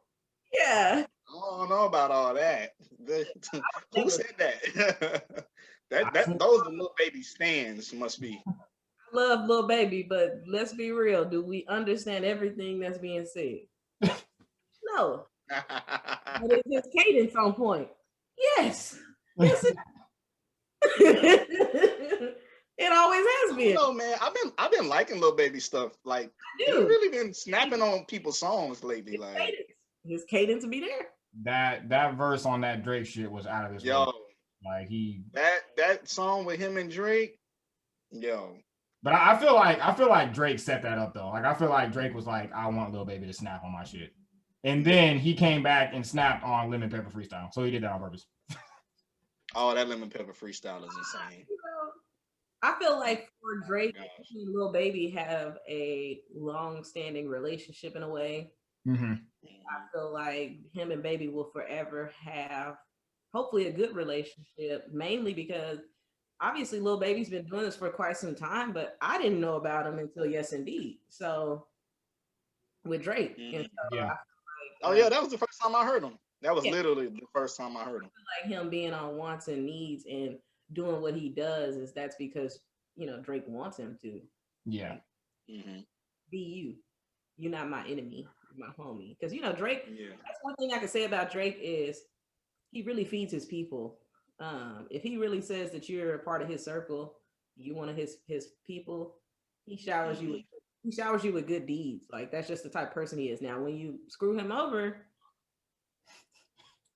that's another story. I mean, you can tell when he said on that song, what he said, if I ever loved you, I always love you. That's how I was raised. I know a lot of people took that as just relationships like with women, but I believe that's anybody. You can tell he has that heart of gold, but he's a criminal. He's still a criminal. He a light-skinned criminal. That's why he get away with so much stuff, because people think he's soft. But I feel like I'm not a conspiracy theorist. Let me shut up. No, Drake is a demon. Racketeering. We don't pray to the same God. He do way more. Hey, said he got mob ties. Yep. But so with the features on this album, because me and you, Taloran, we talked about, we wanted some features, and I needed to hear it. When I got the features, I was kind of like, damn. But then I had to kind of backtrack because I was like, I can't sit here and complain about him never doing features, and then when he gives me the features, he just doesn't give me the ones that I want. So I was just kind of like, everything, bro. Yeah, I was. Yeah. Were you looking for the lyricist features? A little bit. Yeah, same. Who in particular? Who comes to mind? I really want. I feel like we were hoed with what was the record on Born Center with Kendrick where you put him on the hook? I was pissed. I was pissed by that song. That song make me mad to this day because Kendrick what's the name of that song? Forbidden Fruit. I wanted to hear Kendrick. I wanted to hear Kendrick. And I wanted to hear like JID. Like I wanted to hear JID on the record. Like, you know what? I'm gonna say something about JID. Oh Lord. No, it's something good. It's almost like JID be snapping so hard. I feel like J. Cole be like, nigga, do I need to put you on a song? Because nigga, like Outshine me. that nigga JID is nice. Like he's so nice where if J. Cole ain't careful, JID will get him. I don't care. I said what I said. Again, I feel like JID is one of those, I be calling him Jid, but I get it. I do too. I say JID. I say both of them. One of those people who is going to, he's like a J. Cole's son, in my opinion. I think he is lyrically more talented than J. Cole. But I personally feel like his rap style is not for everybody, which is what will stop him from being like a Drake in this next generation. But he definitely is going to eventually get his props. There's no way that type of talent just doesn't get washed away. I'm telling you, that JID is nice. Like I'm talking about, I've heard him and I be like, J. Cole slip up on the verse, JID can catch him. I'm telling you. Like I like people have heard me say that, like, you're crazy. I'm like, no, I'm not. I'm telling, if you're really listening to JID, this nigga's nice. This nigga is nice. Like also, shit, my phone's ringing. I was gonna say, I feel like y'all said y'all wanted features on this project. I actually would have been okay if there wasn't any, mainly for the fact that he just gave us Revenge of the Dreamers 3. That was nothing but features. So, but that was more so label album. That's what I'm saying. But that wasn't like his. I was waiting on an album of his. I mean, it's his label. It's his. But I'm saying it's his, but it's like everybody's rapping. It's not. It's like it was some songs without him on it. I think it was a few like without him, and so I was just like. But he probably produced the beat or something, But it was something about the way that album sounded that sounded great. Musically, lyrically, even the singing, everything. That album was just great. I was happy just to know that some of who I would believe are my favorite artists or favorite rappers coming up in this new time actually made it to the album. Smino. Smino. Yes. I gotta give Guap some props because he came through on them hooks. Okay. Nice. He might I ain't gonna talk about his rapping style. I think it's very unique, and he got some ways to go. He's trying to figure out who he wants to be in that aspect, but his hooks, I told him a few times, you need to tap into your alternative bag. He could give us alternative music if he really wanted. Like he could really go the Kid Cudi route if he wanted to, but no, them hooks they was hitting. And Smino, man, like, do I really have to him? Like, man, I love his wordplay. I love how he plays on words, changing it up. He had the song is called what did he call it? Dang. It was the Donny Hathaway song, but he switched it up and made it sound something even cooler. Anyway, I think who else was on that album? Deontay Hitchcock. Man, he was cold. That nigga right there is crazy. I'm mad to this day that I didn't get my picture with him because I dapped him up. I did. Like, you did, yes. Because I saw him open up for Rhapsody and I was like, this nigga's insane. And then when I saw him on the Revenge of the Dreamers album, I was like, yeah. He snapped. He snapped. Yeah. Black. Yeah. Oh yeah. He got a song with Black on his album, I think. He was on one of the records. Him and Boss were on one of the records. Yeah. But yeah, Deontay, that dude is, the way he be snapping, I'm like, his flow, he's a beast. I'm like he coming up. Bring up Ari Lennox.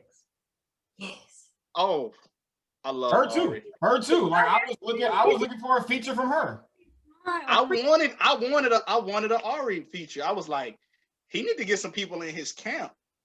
Because when me and you talked about it, we were mainly saying that it didn't have to be like Nas or Jay-Z or anything like that. Just get You don't gotta go far. Get some just get people people in his camp, and you're good. Yeah. But he know if he would have put JID on some, like he know one of them beats, JID was gonna annihilate. And he might have been like, listen, this is how I feel about J. Cole. You know how like if you're too close to an elephant, you can't tell that it's an elephant. I feel like that. I feel like that's what it is. Like, because how are we on the outside looking in, understanding the formula it would take for him to just be this great person, but he can't see it. It makes me wonder who is around you. Who is around you? Are they not they're not seeing your A&R trash? You know what? It brings me back to the conversation that me and Tim had about. Should we blame Jay-Z for this? Is J. Cole still on? No, that is not a Jay-Z thing. Nope. Is he still on Rock Nation? He might be, but I don't think that's a Jay-Z thing. I really don't. He could have easily grabbed one of them niggas, bro. But I think it takes us back to the conversation that me and you had, bro, about the song 1985. Where don't get me started. You remember what we were saying about that? He don't really be dissing niggas that's like in his like that's almost elite like him. He be dissing like niggas that's not as nice as him. Or like they're like doing like a little like he was like with like Lil Pump and people like that. I'd be like, come on, bro. There was a reason for that though. There was, but I noticed even when he is trying to like, you know, go at somebody, it's never really somebody that's an insane lyricist. Like that I've noticed. I've been listening to Cole for like since 2010, and I haven't heard him like really diss somebody that's just an elite lyricist. Like, all of these rappers to start name dropping because I'm tired of them being real subtle and discreet about the subliminals. You don't like about who trying to shoot him, or Drake always talking about somebody trying to kill him. Who? Let us know. Pusha T. Yep. The power's in my head, nigga. Yeah. Yep. Pusha T. But I love Drake's subliminals though. Drake. I do too.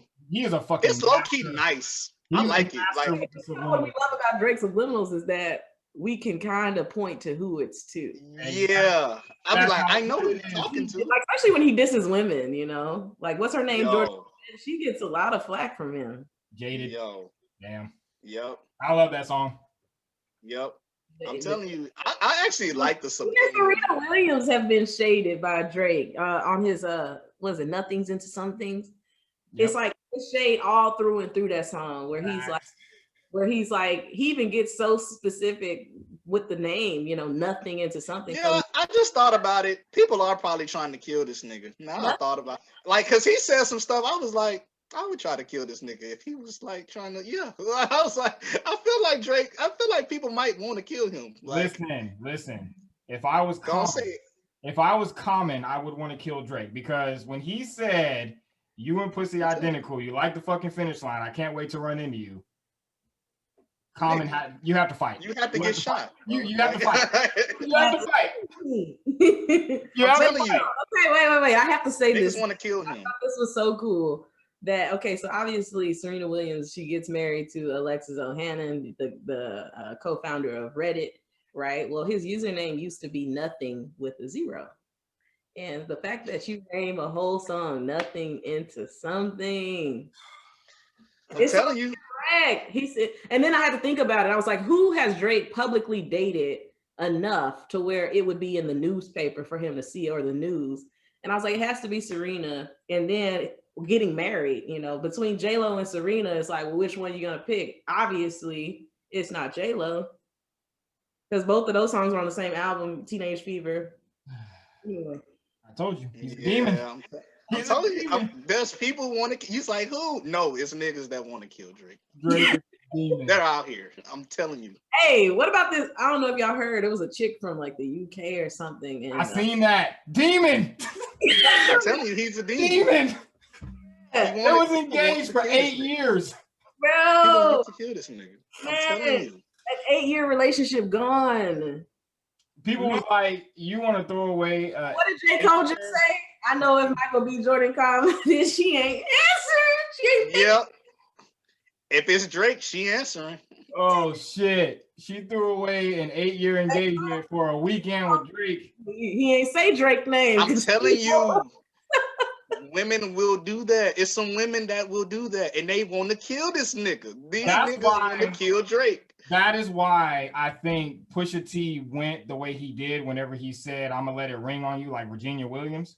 The first thing I thought was, "Oh shit, did Drake fuck Pusha T's baby mom?" I was just about to say that because I was just that's like, the first thing that I thought about. That's what I thought, and I was just like, "Oh, this nigga Pusha T about to snap on him, like he's snapping." And when he snapped, this nigga snapped because he was like, "Oh no, you're not doing this." What could Drake have possibly done to bring Pusha T out of retirement? Well, let me not say he was in retirement, but you get what I'm saying. Oh Lord. You know what? This is Whoa. Let me back up. I'm not trying to say he was in retirement. She really said that. Hey, Daytona's still fairly new, so I'm not trying to say he was in retirement. I'm just saying you got to think about the level, like what the type of shit Drake had to have done to get Pusha T to outwardly speak out and start beef with Drake. Like, it definitely involved his wife. It definitely involved.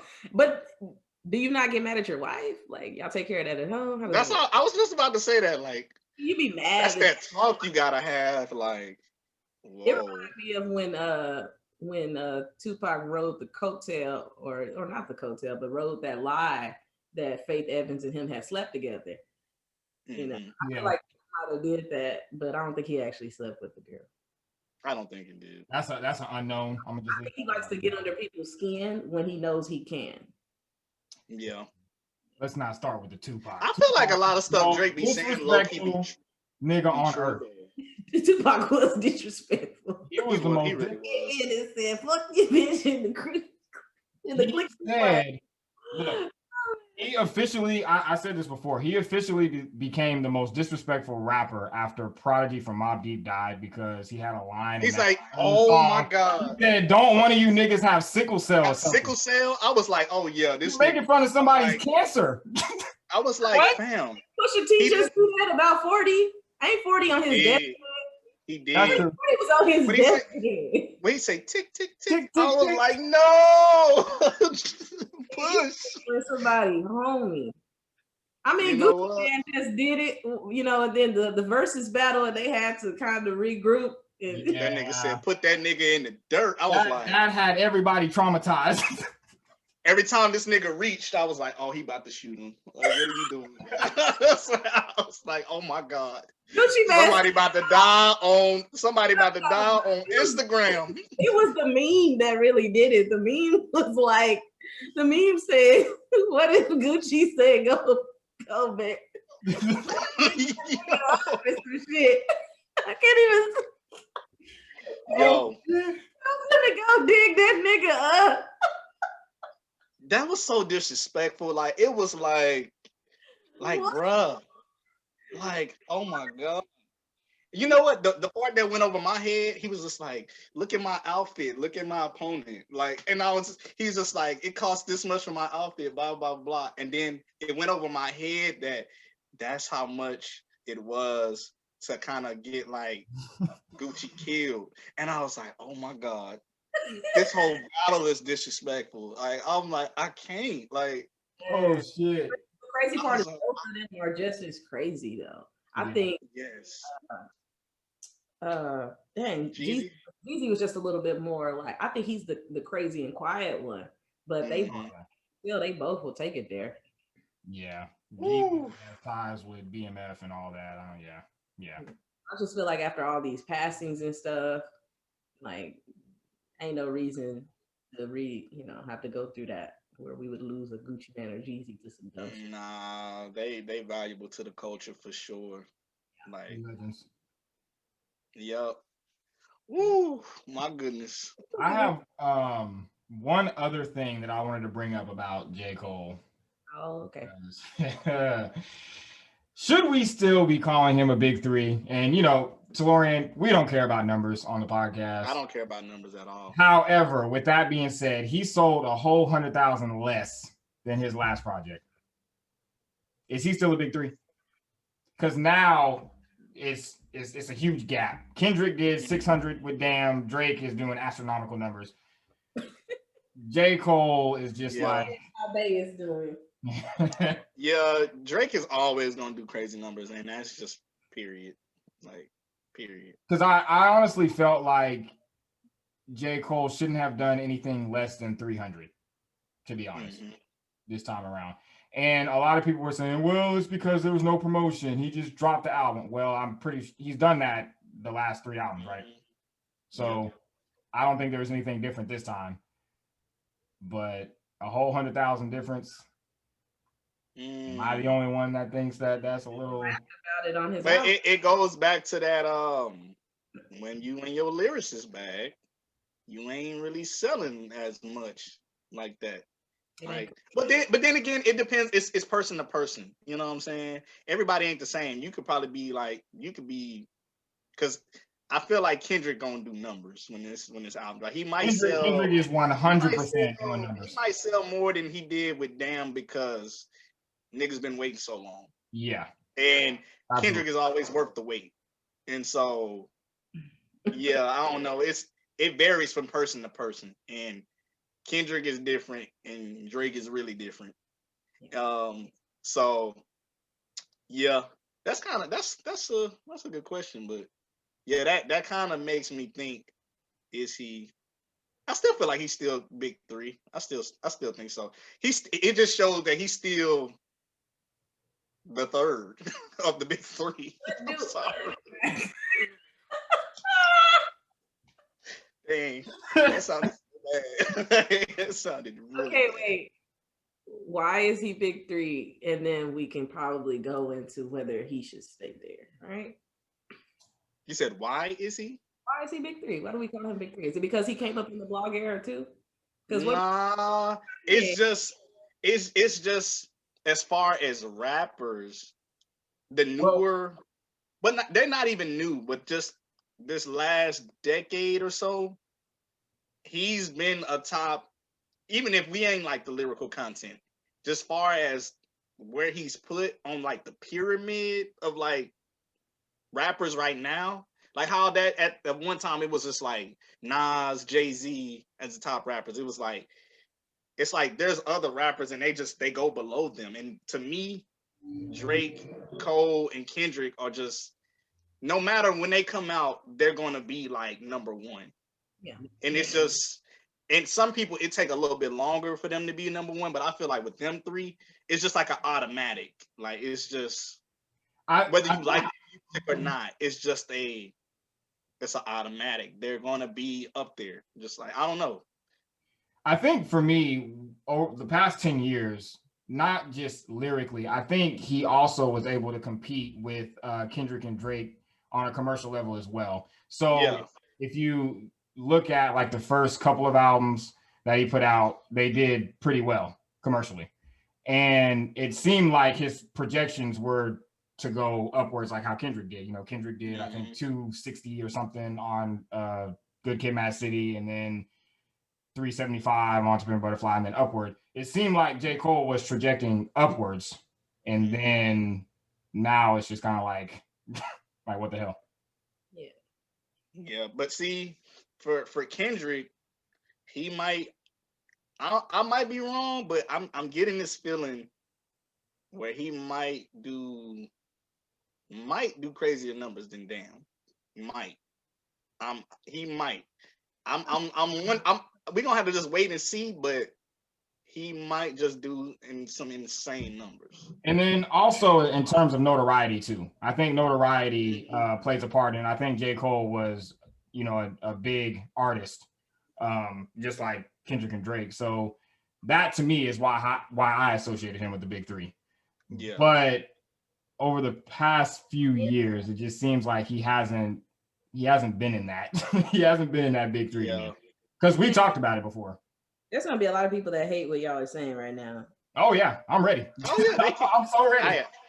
I'm standing on it.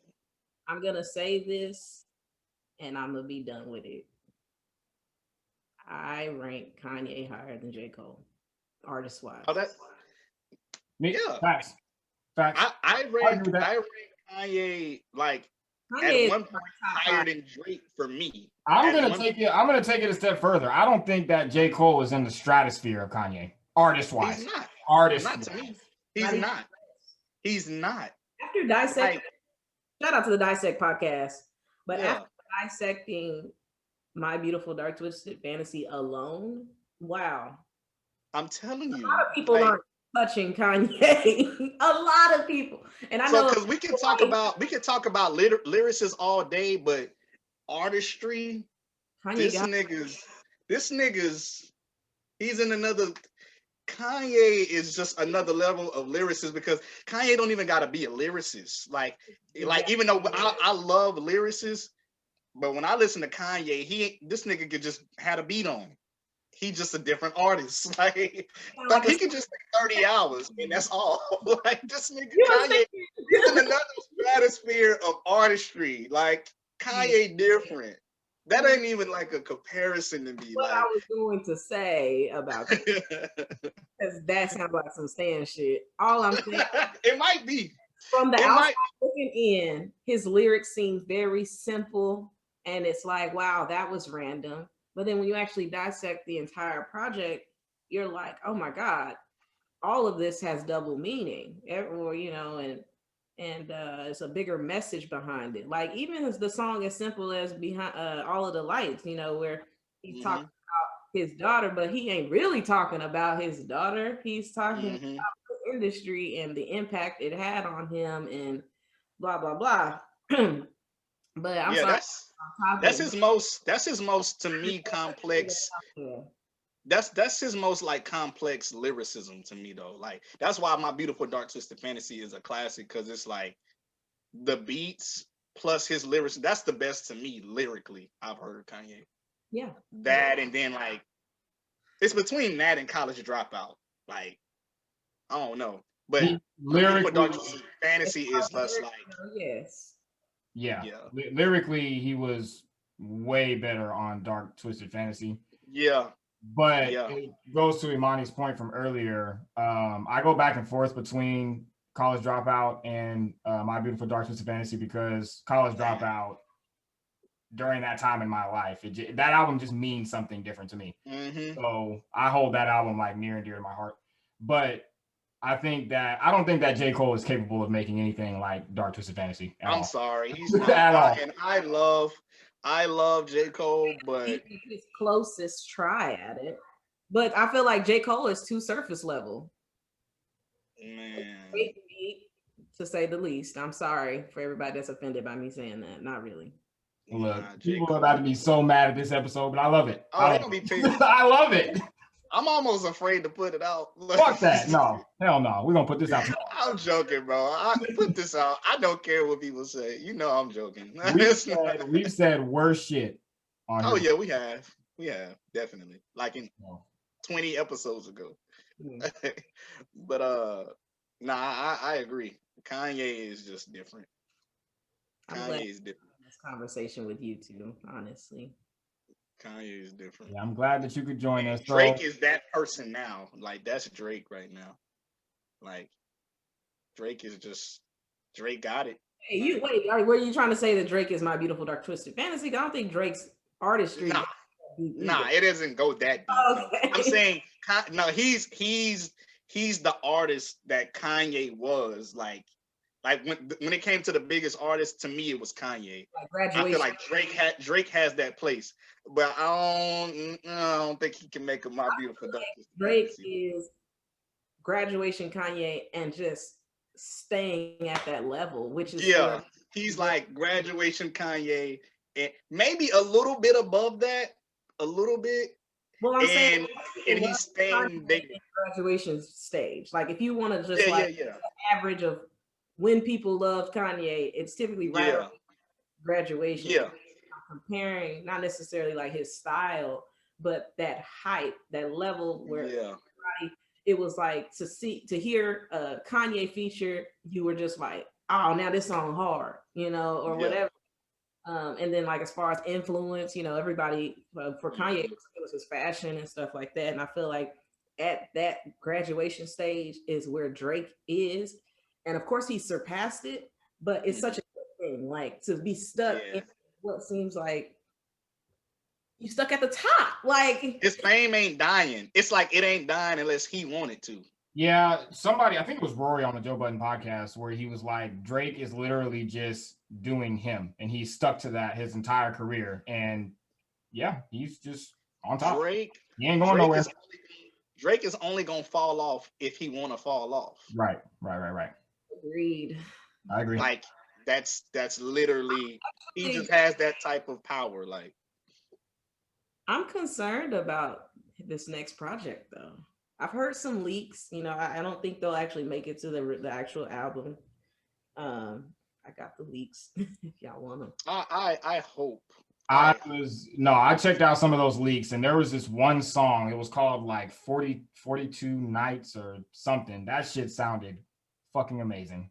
I was like, he's about to drop a classic. I pray. I feel like this gonna be a classic. Honestly, I feel like he's doing the marketing behind it. He's been hyped it up for over a year now. He hasn't changed his haircut. He's giving us these singles in between to kind of like hold us over. Because I really feel like what's pushing this back is him needing to tour it. I think that's the same thing with Kendrick. Kendrick's not going to give us a project that he can't tour because at Dog Entertainment, they understand that's where your money comes from. Bread and butter is touring. We're not going to get Isaiah till next month or a couple of weeks actually. I'm ready for that project. We got to have you back on for that. Isaiah Rashad, let's go. You feel me? Okay, but I'm just saying, they're not gonna put their people stuff out there unless they can tour. And concerts are back open. I literally just bought a concert ticket today. Lucky Day and Cash Page will be here in Houston July 10th. I'm excited. Austin's got ACL coming up. So it's just things are opening up. So we're about to receive a lot of music from a lot of people, and we just have to like filter through it a little bit and take your time. Like, don't feel like you gotta listen to everything as it's coming out, but just know that it's coming, and that all those tours that got canceled that we gotta go back and redo, like Janeè's tour, The Weeknd. Oh yeah, The Weeknd. Oh my God. Man, I'm sad. I think that's how you pronounce his name or his last name. Yeah, that's right. But yeah, Brent and Jay were the two tours that I got canceled on. Still sad about, but be ready because it's coming. Oh yeah. I'm excited. Yeah, it's coming. So if y'all thought 2010 was lit when we received all them projects, oh my God, 2010 was so many great. And 2022 about to be on fire because everybody's been waiting.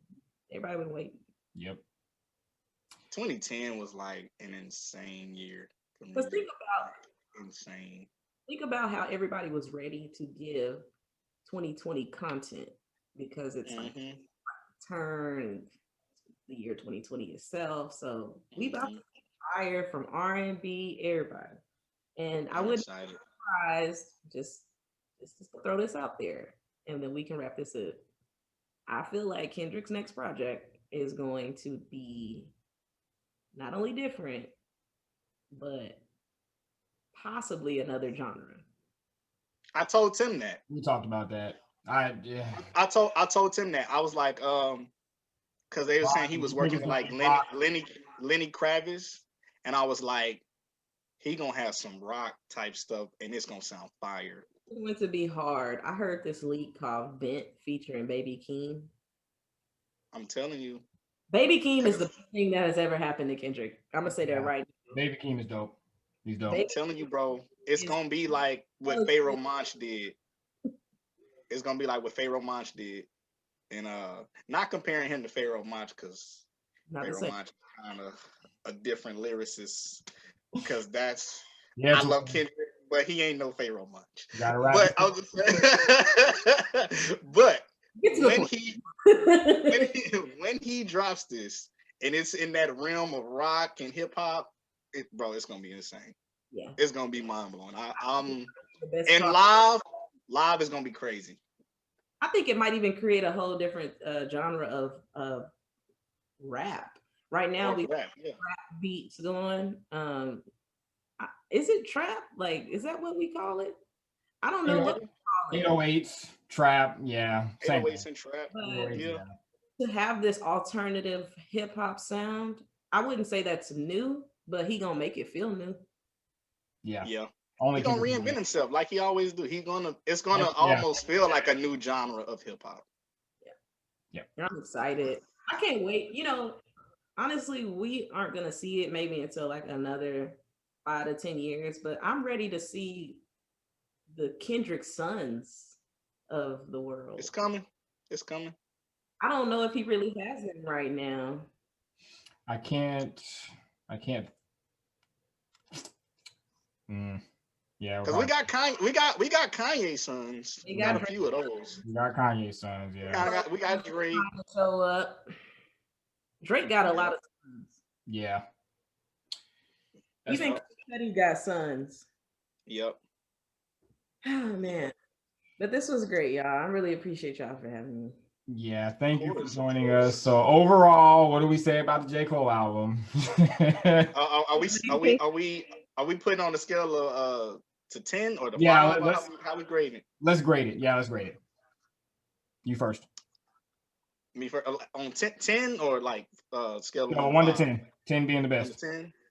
10 being the best.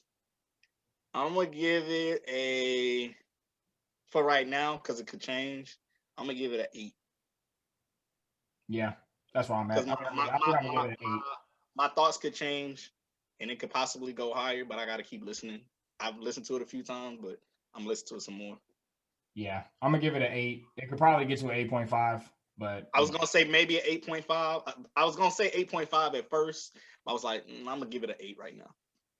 I'm gonna stick to my guns and say again, I will not be rating because wow. I enjoy this project. I enjoy this. I forgot you did say that. But I believe that with time, it can turn into an average 5 or it can turn to a solid 10. My homegirl, shout out to Janeè. I know she's gonna watch this. She said 12 out of 12. oh, shit. Damn. It's good, but see, you know what? No. That's And she willing to stand on that hill and die on it by herself if she has to, because she love her some Cole, like for real. I know she do, and you know, I just want to throw that out for her. But yes, I will not forget, but I will definitely say I am enjoying this project. Like I said, with every listen, I'm becoming more and more of a J. Cole fan than I ever felt like I was, and that's where I am. I like it. That's good. That's good. I feel like I'm hearing him. I don't know. It just sounds brand new to me again. I almost feel like it gave me that feeling of when I first heard Cole, and I was like, I like that feeling, and so I'm happy with this album. Grown Simba was my first Cole song. See, that's the feeling it gave me. It gave me that back to the old him, raw, just don't care, just rapping, and yeah, I love it. Dope. Well, I enjoyed this conversation with you guys. I love you guys so much. Thank you so much for joining us, Imani. I just want to let everybody know that you will be seeing Imani back on the podcast again. So for sure. Thank you guys. Thank you guys so much. And thank everybody for tuning in to episode 56 of the TNT podcast, TNT. And we're out of here. We out of here. Peace.